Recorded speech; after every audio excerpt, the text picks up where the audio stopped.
நாளைக்கு முன்னாடி சட்டமன்றத்தில் நம்மளுடைய சனாதன ஒழிப்பு புகழ் அப்படின்னு ஏன் அப்படி சொல்கிறேன்னு சொன்னால், தொடர்ந்து சனாதனத்தை ஒழிப்பேன்னு ஏற்கனவே பேசி அதுக்கு பிறகு நாடு முழுக்க பல இடங்களில் வழக்கு பதிவு செய்யப்பட்டு சுப்ரீம் கோர்ட்டில் போய் நான் எல்லா வழக்கையும் ஒன்றா சேருங்க, ஒவ்வொரு மாநிலத்துக்கும் என்னால் அலைய முடியல ஐயா அப்படிலாம் சொல்லி கெஞ்சி கேட்டு பார்ப்போம் விசாரிப்போம்னு சொல்லி நிலுவையில் இன்னும் கூட வழக்கு இருக்குது. அதே மாதிரி கர்நாடக உயர்நீதிமன்றத்தில் இவர் போய் அவரை கைது பண்ண சொல்லி அப்புறம் போய் ஜாமீனில் இருக்கார்.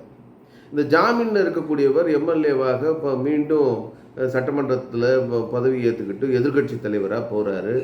இவங்க எப்பெல்லாம் இந்து மதத்தை தாக்கி பேசுகிறாங்களோ அப்போல்லாம் உடனடியாக நம்முடைய எதிர்ப்பை நாம் பதிவு செஞ்சுட்டே இருக்கோம்.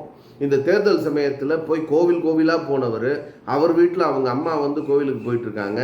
சனாதன தர்மத்தை பின்பற்றக்கூடியவர்களாக இருக்காங்க. சனாதன தர்மம்னா ஒன்றும் இல்லைங்க, இந்து மதம் தான் சனாதன தர்மம். இவனுங்க இந்து மதத்தை அடிப்பேன்னு சொல்லி பேசுனா இன்னும் பிரச்சனையாகிடும், மக்களுக்கெல்லாம் தெரிஞ்சு போயிடும்னு. இந்த சனாதன தர்மம்னா ஏதோ ஒரு வித்தியாசமான சொல்லு, தமிழர்களுக்கு அறிமுகம் இல்லாத சொல்ல ஒன்றுத்த சொல்லி அது சனாதன தர்மம், இந்து மதம் வேற சனாதன தர்மம் வேறங்கிற மாதிரி மக்கள் மத்தியில் ஒரு தவறான பிரச்சாரத்தை முன்னெடுத்து இந்து மதத்தை அழிக்கிறது தான் சனாதன தர்மம், வேற ஒன்றும் இல்லை. சனாதன தர்மத்தை அழிக்கிறேன்னு சொன்னால் இந்து மதத்தை அழிக்கிறது தான் அர்த்தம். ஆனால் நம்ம மக்கள்லேயே பல இந்துக்கள் சனாதன தர்மம்னா என்னன்னு தெரியாமல் அவன் சனாதன தர்மத்தை சொல்கிறான், இந்து மதத்தை சொல்லியே அவன் ஏதோ பொடிப்பையன் பேசிட்டு போகிறான் விடுங்க அப்படிலாம் சொல்லி பேசுகிறாங்க. நாம் என்ன சொல்கிறோம், பொடிப்பையன் பேசுனா பிரச்சனை இல்லை, அவன் நம்முடைய மாநிலத்தினுடைய எதிர்கட்சி தலைவராக இருக்கக்கூடியவர் பேசுகிறார், அதுவும் சட்டமன்றத்தில் பேசுகிறார்.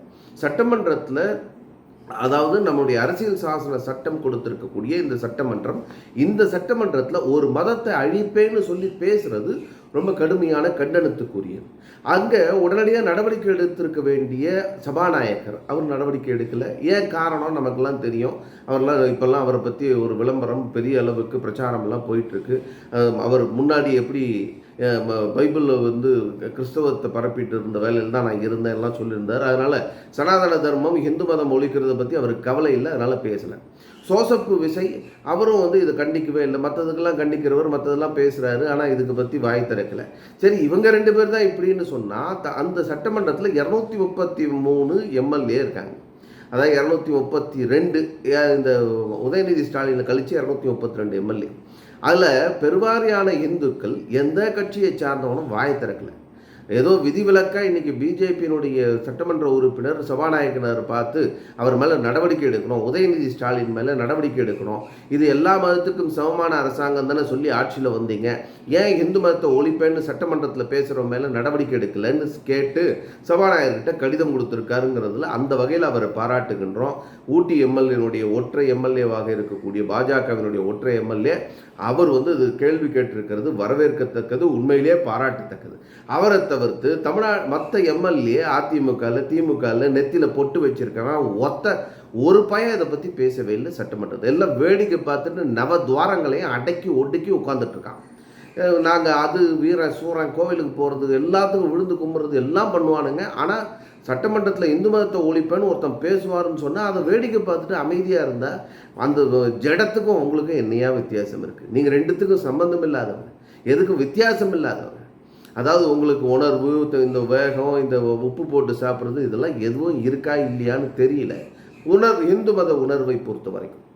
அதனால் நாம் இந்து முன்னணி சார்பில் வரக்கூடிய ஞாயிற்றுக்கிழமை சாயந்தரம் 4 மணிக்கு சென்னை சிவானந்தா சாலை ஓமந்தூர் அரசு மருத்துவமனைக்கு அருகாமையில் இருக்கக்கூடிய சிவானந்தா சாலையில் இந்த உதயநிதி ஸ்டாலினை கண்டித்து நாம் ஒரு மிகப்பெரிய ஆர்ப்பாட்டத்தை இந்துக்களுடைய ஆர்ப்பாட்டத்தை எதிர்ப்ப ஜனநாயக ரீதியாக அரசாங்கத்தினுடைய எண்ணத்துக்கு கவனத்துக்கு கொண்டு போகிற வகையில் ஒரு ஆர்ப்பாட்டத்தை முன்னெடுக்க இருக்கின்றோம்.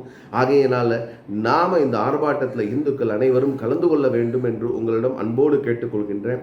யாரெல்லாம் நாம் கொஞ்சமாவது இந்து உணர்வு எனக்கும் இருக்குங்க, இந்து மதம் நானும் கூட இந்து தாங்க, எனக்கும் இந்து உணர்வு இருக்குங்க, என்னுடைய மதத்தை பேசினா நான் கேள்வி கேட்க வரணுங்க அப்படின்னு அரசியல் சார்பற்று அத்தனை பேரும் வர சொல்கிறோம்.